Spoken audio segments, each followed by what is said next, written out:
Hemos dicho muchas veces que el gobierno de Gustavo Petro no necesita que lo critiquen, porque la realidad es que esto es casi que Petro contra Petro. Ese hombre es un impostor.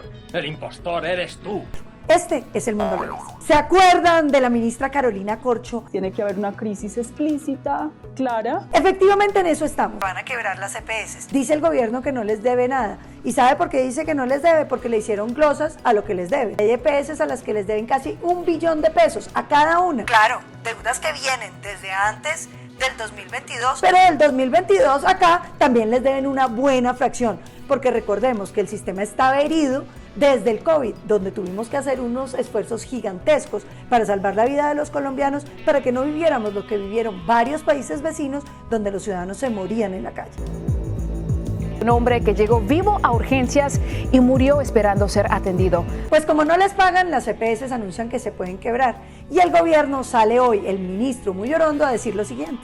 Que en septiembre se van unas EPS, porque ya no pueden más. Pues lo que nos corresponde a nosotros es que todas las clínicas que quieran trabajar con nosotros van a atender sus necesidades y nosotros les vamos a pagar directamente desde el ADRES. Planean absorber los 13 millones de usuarios que tienen Sura, Sanitas y Compensar. ¿Y dónde van a quedar los 34.000 empleados que tienen estas 13 EPS?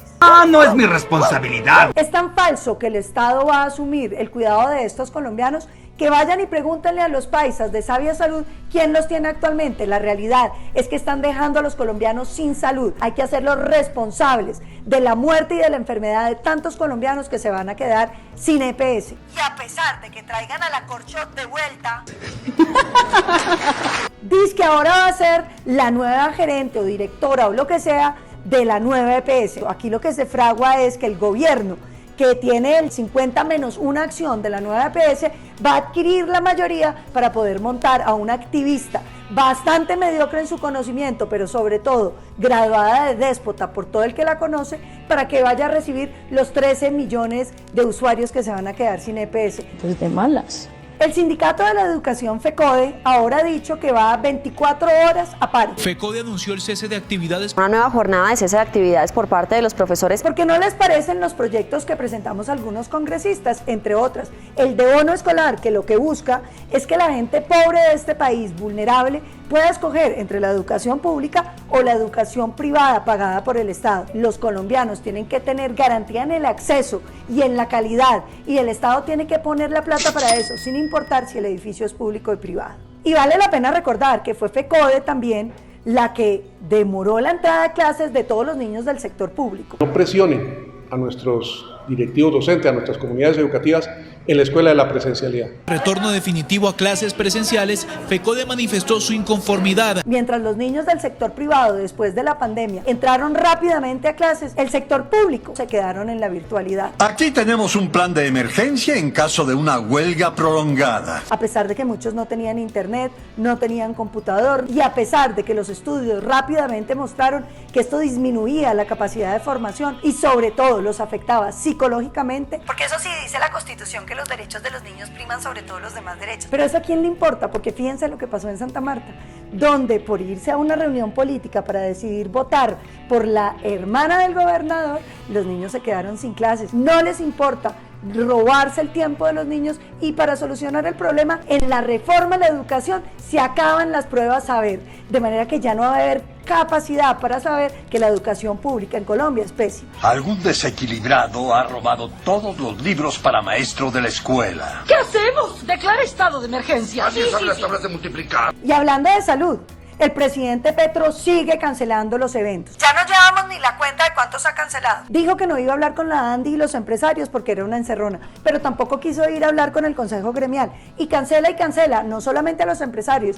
sino a muchos ciudadanos que se quedan esperando. Finalizó, Víctor, entonces este encuentro entre más de 1.500 empresarios, eso sí, sin la presencia del presidente de la República. Hay descontento y disgusto para cerca de 600 personas que esperaban al presidente Gustavo Petro. Aunque esperaban reunirse con Gustavo Petro, el encuentro no se dio.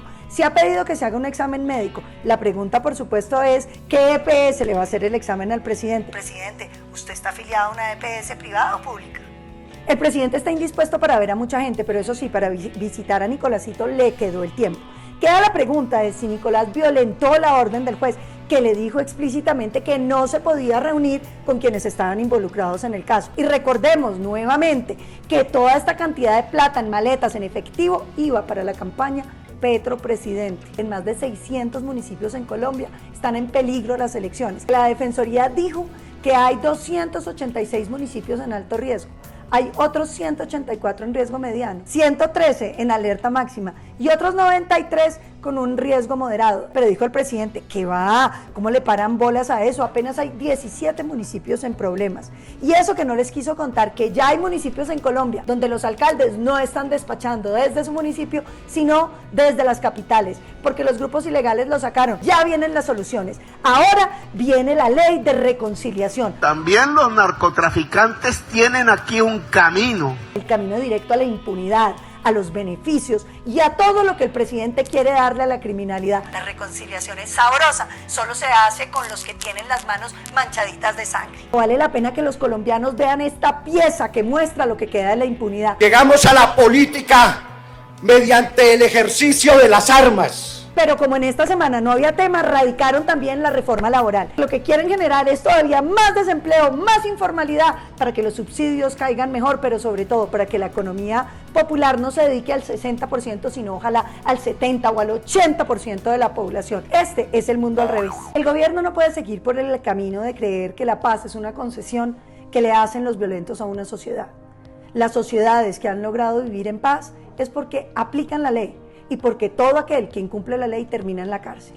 La impunidad es la partera de todas las nuevas violencias. La impunidad es el estímulo que se le da a nuevas violencias, pero sobre todo el ejemplo de impunidad y celebrar la lucha armada, como lo estamos viendo ahora en el Congreso, es un camino que va a arruinar las perspectivas de futuro pacífico para los colombianos.